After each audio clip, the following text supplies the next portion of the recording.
Hello and welcome to episode 226 of the official EstablishTheRun.com podcast. My name is Adam Levitan, as always joined by Evan Silva, and most fantasy football drafts will go down in the next 2.5 weeks.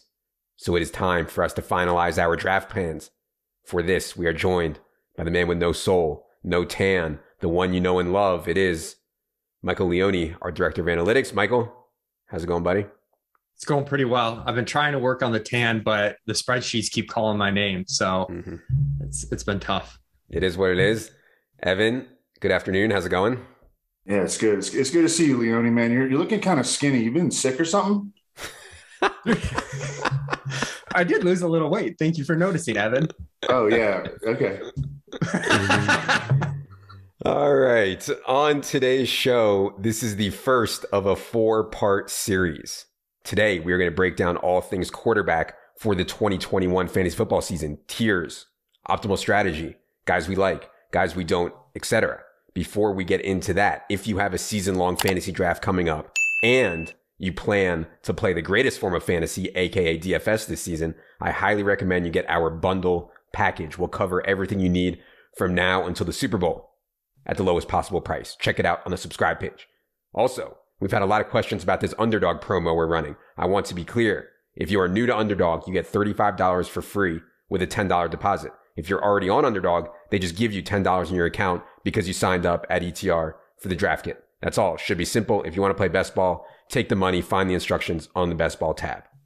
All right, let's get into it, boys, here at the quarterback position. And Leone, let's zoom out for a quick minute here. From a very macro stance, how are you thinking about the quarterback position in fantasy football drafts? And by the way, we've talked a lot about best ball. We've talked a lot about high stakes online leagues. This podcast is about home leagues, how we expect most people's drafts to go with their buddies, etc. So how are you thinking about quarterback in those kind of formats? Yeah, I think reviewing last year's important. TJ Hernandez, who I follow on Twitter from 4for4, had a really good tweet thread about last season's quarterback results. The drop off after the top 10 or so QBs in fantasy points per game was really steep, much steeper than it's been in the past. So we're seeing quarterbacks separate in a way they haven't before. And not only that, it's happening in a predictable fashion. 9 of the 12, top 12 quarterbacks were drafted inside the top 12 quarterbacks. So there's a bigger gap and it's predictable. I wrote an article called Late Round QB is Back, where I see that trend, and I think it really takes away from the value of streaming, which we've done in the past, where like these low end pocket passers and good matchups, we used to be able to just stream and exchange throughout the year, and we'd be able to get a fringe QB1 score, and that was good enough. I don't know if that's good enough anymore, but I do think the upside that we saw last year with the high-end quarterbacks is starting to expand to some other QBs. We've got Joe Burrow in a real pass-happy offense. We've got Jalen Hurts, who has elite rushing upside. We've got the rookies in Lawrence, Fields, and Lance, who are exciting. So I do still think you can go late round quarterback despite how 2020 turned out, but you really want to focus more on upside than you do like the Kirk Cousins, Derek Carr's playing matchups between those two guys. Like, I don't think that's the way you want to do it. So for me, there's pockets of the draft. If I can get one of those top 6 quarterbacks in round 6, I'm happy to do so, but they tend to go a little bit earlier in more casual formats. Then after that, I'm just looking at pockets, round 9 or 10, can I get Burrow? If not round 12 to 14, can I get one of these rookies and maybe a Baker or a Tua to pair with them to just help me out until they're guaranteed that starting job? Yeah, I mean, what you're referring to is the separation from the running and throwing quarterbacks. You inject Kyler Murray, Josh Allen, Lamar Jackson into the scene, and of course you see this separation at the top. You throw in Mahomes, etc. So yeah, I am less likely this year from a macro perspective to wait on quarterback. Like, I never, ever even consider early round quarterback. And by early round, I would mean round 4, 5, 6. I think this year it's definitely in play at the quarterback position. Evan, what do you think about that? How do you feel about if it's changed, how it's changed, how you're thinking about quarterback this year?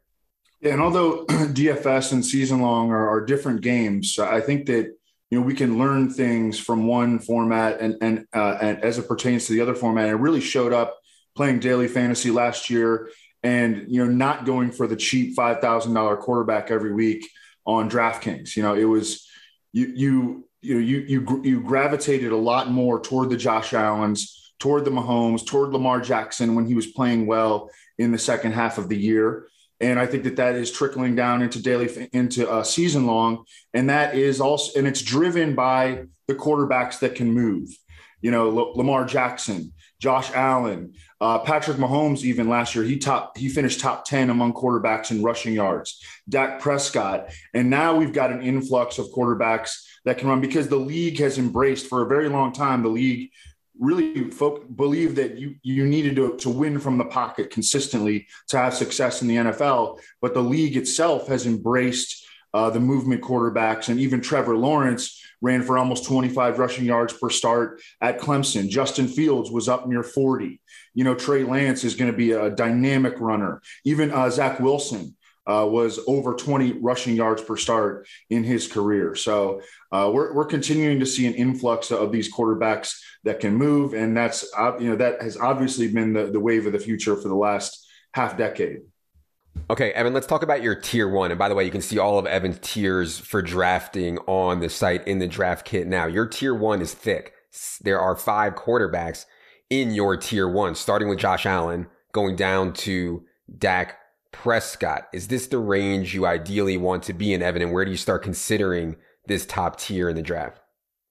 Well, I think it depends, because I really like to allow my first 2 picks to determine the course of, am I going to go zero RB? Am I going to go robust RB? Am I going to, try to do a big chief stack? Or am I going to, if I take, let's say Mark Andrews at the 4-5 turn in an FFPC tight end premium draft, I want to try to get Lamar Jackson with one of my next picks, et cetera. So I try to allow my early picks to determine the course, the strategy that I'm going to implement in these drafts. And so, again, if I take Travis Kelce, in a tight end premium draft, I think deserves to go number 3 overall behind Christian McCaffrey and Dalvin Cook. Like, I'm going to be much more open to taking Patrick Mahomes in the 3rd round, and certainly not letting him get past my 4th round pick. Yeah. Totally understood there. I think, Leone, in casual leagues, quarterbacks tend to go higher, right? You're playing with your buddies from high school. You're playing with your buddies from college.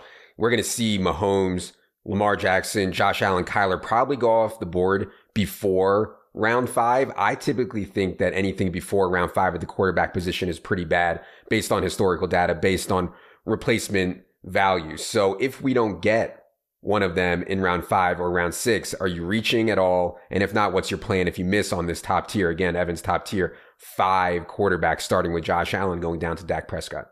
Yeah, Dak's the guy that maybe slips. People are a little bit worried about the injury, and he's just a little bit, seems like his Fantasy Pros ADP is a little bit less. And I would take him, at the end of 5, and that still gets you one of those elite quarterbacks where he's part of that tier that Evan has for a reason. But yeah, if you miss out on that, it's tough. As you mentioned, casual leagues, they're drafting their quarterbacks earlier. We've seen some sites have ADPs of Aaron Rodgers and like Herbert in round 6. And like, that's crazy to me. I think at that point, if you miss those guys, you kind of want to be out on Rodgers. You want to be out on Brady. As safe as those guys are, because they're efficient passers and offenses that are going to score, they aren't going to have those crazy separations because they don't rush, and they're not even like crazy pass happy offenses either. So I'm probably going to see if I can get Burrow or Hurts in round 9 or so. I think those guys have a lot of upside for different reasons. Burrow, a little bit of rushing, but they're just going to run at a fast pace. He's loaded at wide receiver. They're going to have a high pass rate over expectation, and their pass expectations are going to be high to begin with because it's not like they're a great team. They're going to be leading a lot of games.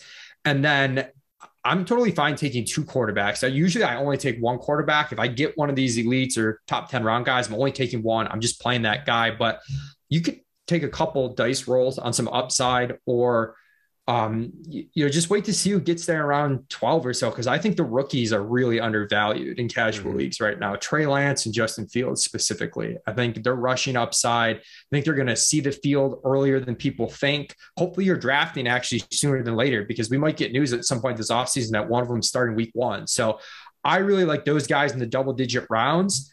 And my favorite pairing with those guys to make sure you're covered if they don't start right away, Baker Mayfield and Tua, I think, are young quarterbacks in pretty good, stable offenses, environment, systems. They've got good support. And I think their talent, still leaves room for improvement from what we've seen from those 2 guys so far. Yeah, I saw today Charles Robinson. He didn't report, but he predicted, and he is a reporter, but he's also pretty plugged in when it comes to, just general knowledge of the league. He predicted that both Justin Fields and Trey Lance would start week 1. Yeah. So, and I mean, I feel like that it's just, that's the way that we're progressing right now. Oh, without a doubt. I want to get back to those guys, but I want to talk about this kind of middle tier again, because when we talked on the Bust episode, I highlighted the 3 guys I'm avoiding in this middle tier: Justin Herbert, Aaron Rodgers, Tom Brady. Leone touched on why they're going to need insane efficiency. If they go in round 6, round 7, round 8, they are going to need absolutely insane efficiency to match the guys that are going in round 4 or 5. I do not think it's worth it. Agree with Leone that I would wait. I would throw one more guy in there on top of who Leone mentioned. If you wait on, I still like Ryan Tannehill. And so it's Tannehill, Lance, Fields, Lawrence types. And yeah, you could throw Hurts and Burrow in there as well, depending on where they go. But like I said, I would rather avoid the Herbert, Rodgers, Brady and wait for those Tannehill, Lance, Fields, Lawrence types, maybe Burrow, maybe Hurts. And I think you get way more value there. Evan, what do you think if you miss on one of these top tier quarterbacks? Who are you trying to do and what's your strategy there? Yeah, it's moving down to Trey Lance, Justin Fields. And it is pairing one of them with a really cheap quarterback, namely Sam Darnold, based on his early season schedule, which I'm just going to read right here. And this can provide you some protection against Trey Lance or Justin Fields not starting within the first few weeks of the season. Panthers open up against the Jets. That's a 43.5 point total. I already bet the over on that, but I think that's going to be like a potential bad team shootout between Zach Wilson and Sam Darnold. Their camp reports on Sam Darnold have been impressive, by the way. He's surrounded by much more talent and a much better coaching situation right now than he was obviously under Adam Gase. The Panthers with Joe Brady last year finished 10th in yards per drive. I mean, and that's with Teddy Bridgewater at quarterback, a shakier offensive line than they have now.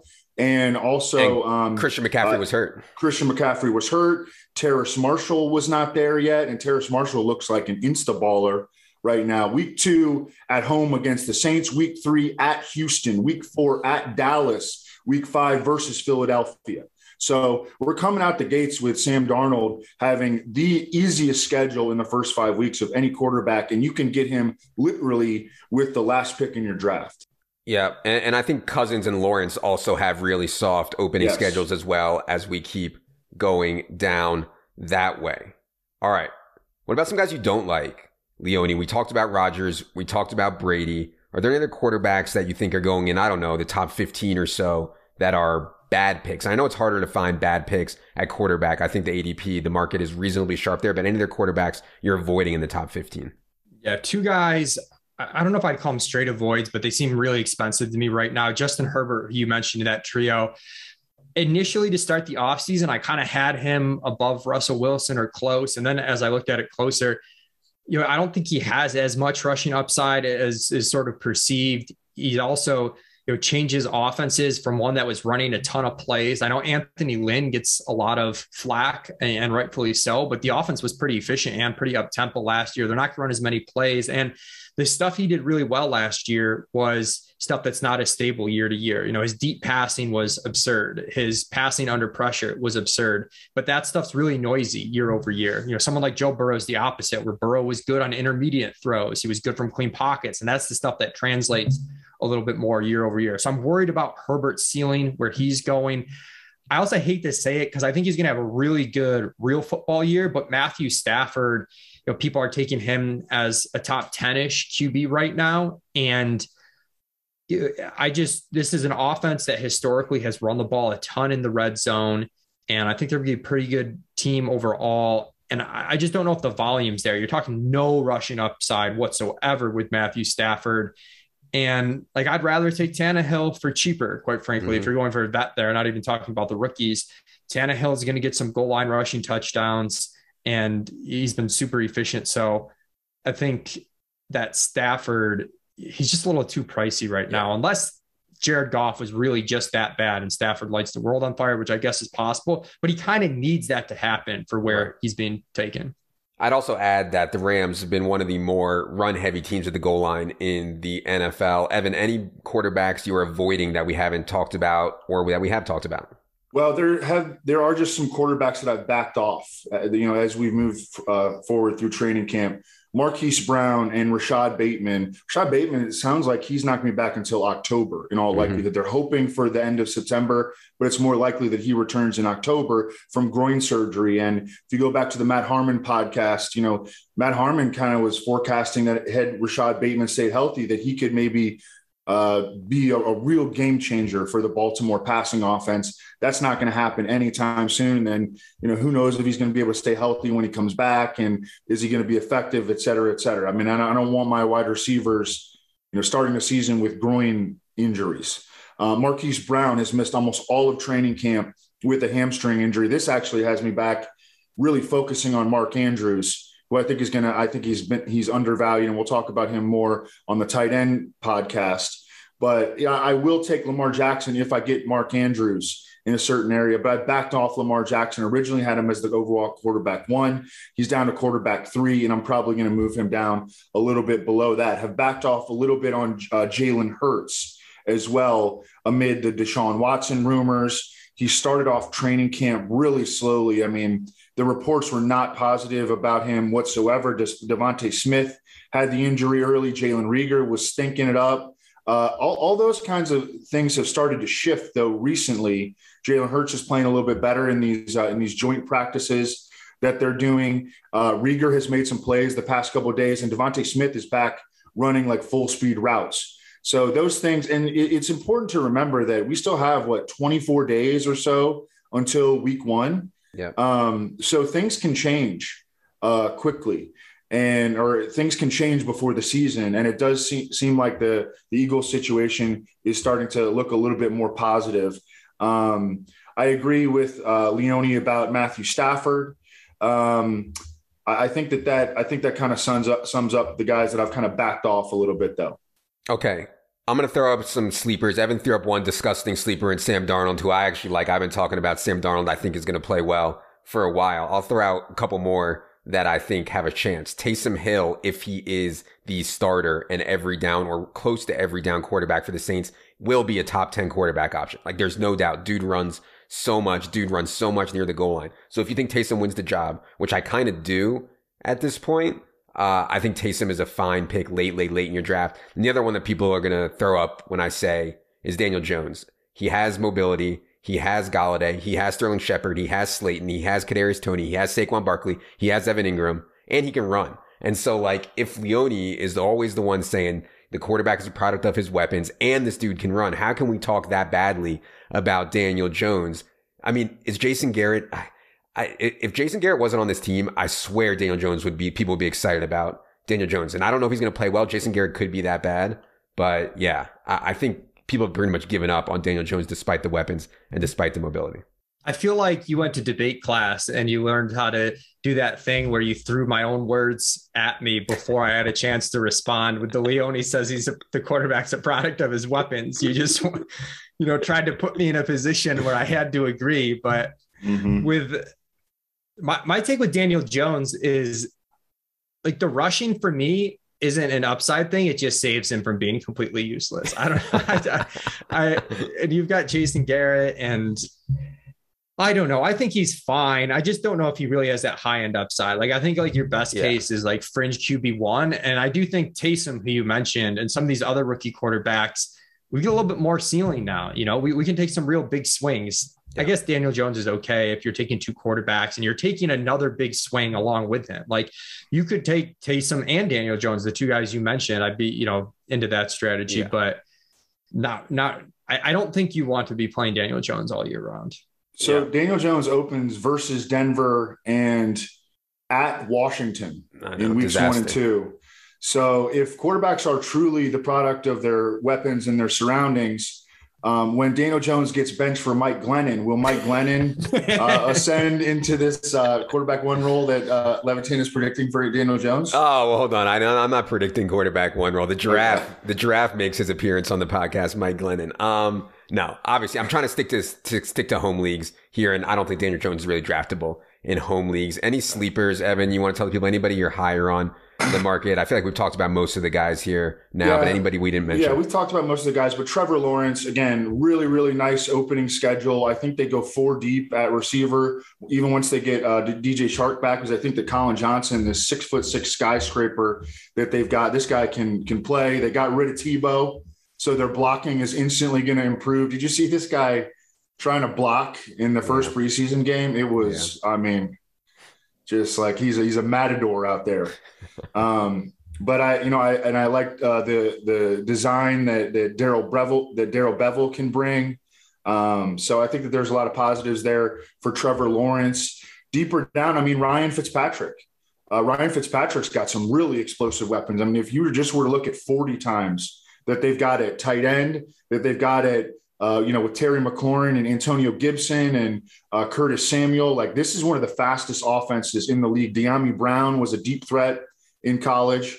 So I think that he's interesting. And he also has a pretty favorable schedule early in the season as well. Go ahead. I got one last guy.